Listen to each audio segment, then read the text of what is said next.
अस्सलाम वालेकुम प्यारे बच्चों, अब वक्त है हरूफ की आदि इश्काल का। आप सब इस तरह 4 लाइन कॉपी लेंगे। अगर आपके पास ये कॉपी नहीं है तो आप मैम सोबिया से ले सकते हैं। यहाँ पर है हरूफ की आदि इश्काल। हम देखेंगे सबसे पहले हमने लिखा यहाँ पर ब। बे है पूरा लेकिन उसकी आधी शक्ल है प। इस तरह से प, पे और पे की आधी शक्ल है प, यानी कि आपने थोड़ा सा गोल करना है।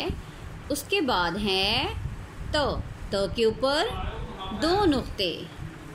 उसके बाद है ट के ऊपर है एक टोपी। उसके बाद है स के ऊपर हैं 3 नुक्ते। इस तरह से ये सफ़ा आप मुकम्मल करेंगे और मुझे कल चेक करवाएंगे। ब, प, त, ट, स, ये हैं हरूफ की आदि इश्काल। देखें इसमें हमने पूरा ब, प, त, ट, स नहीं लिखा, ये हैं आदि इश्काल। कुछ हर्फ हैं जिनकी आदि इश्काल नहीं है, जैसे कि अलिफ, अलिफ मदा की आदि इश्काल नहीं है।